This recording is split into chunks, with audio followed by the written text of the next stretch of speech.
Frank, you must feel very aggrieved at that because it was a very hard work and very performance full of endeavour. You probably should have had a penalty at the end.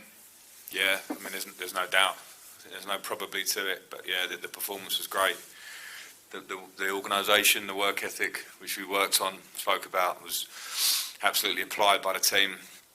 They deserved a point. I know City had possession, they always do, and they had chances, so did we in the first half. But everyone in the stadium would have felt the levels of that performance in so many ways. And then the decision is incredible. It's an incredible decision that loses us the opportunity to get what we deserved. Can you understand why he didn't consult the pitch side monitor? Because looking up here, we all thought it was nailed on that he would. Yeah, well, that's VAR's call. That's Chris Kavanagh. It's completely on Chris. I've spoken to the referees on the day, and they know it's a penalty. So my question was whether it was offside in the build-up. It wasn't. So it's Chris Kavanagh because the referee couldn't see it on the pitch. It was on the other side. That's fine. That's one of the reasons we've got VAR, to have those secondary eyes and a minute or two to. But it wouldn't even need more than 5 seconds to see that was a penalty. Everybody saw it. So he either should have told the referee it's a penalty, give it, or say go and look just to be clear. And I can't understand why he didn't. We've lost a point potentially while we're fighting for our life by a professional who can't do his job right.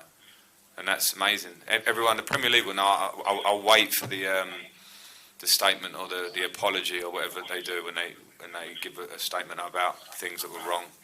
But it'll mean nothing. Well, I was going to say that the apology means nothing when you've been denied that opportunity.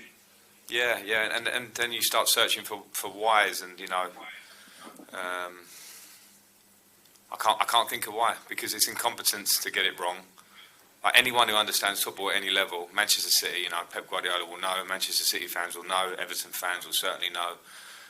It was the most clear handball you can give. The arm is out. All the criteria. The arm's out, great. It's below the sleeve, great. Okay, from our point of view, penalty. I'm waiting for him to run to the screen and give it. So, absolutely no understanding of, as I say, incompetence at best, at worst, who knows. Thanks very much, Frank. Thank you. Greg O'Keefe, please. Hi, Frank. Aside from the obvious with the result, was that the best game plan in terms of how your players have executed what you wanted them to do since you've been here?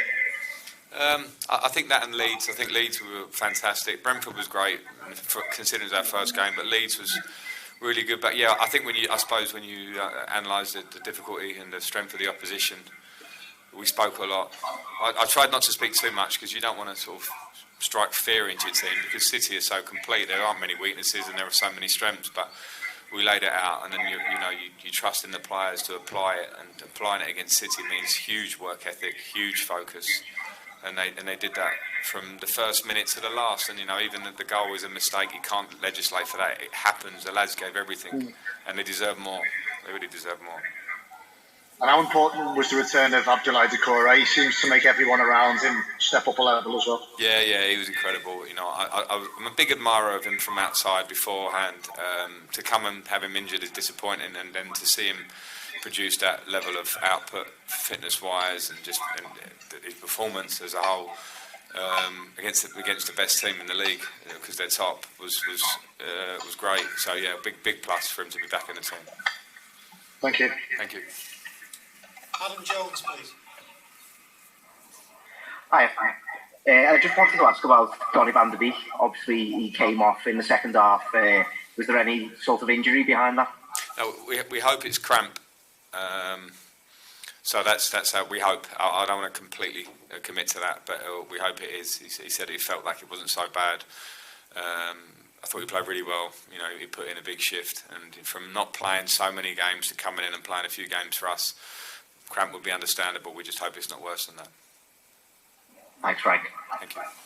Jim Conlon, please. Hi, Frank. Just on tonight's performance, you always looked a threat on the break. You always posed a threat in behind. whenever you had the ball. Was that the sort of game plan to really try and use Richardson's pace on the counter? Yeah, it was, because I think you have to accept that City pretty much out-possession everybody, so they get territory and get in your half. And a big part of our plan was to be very, very compact and hard-working, but when we won the ball back, to have the first pass to be forward and to be clinical through their counter-press, and we did it. And then we know that Richie's so mobile that he was on the move, and Anthony and Alex were joining in, and Decore from midfield. So we knew that was a big opportunity for us to maybe give them a problem, and I thought the players did it really well. We didn't quite get the end product. It's not easy, but I thought it was good stuff from us, and we're still early in terms of getting those things spot on in terms of our work together as staff and as the players. But I thought they did it really well today. I'm unfortunate not to get more out of it.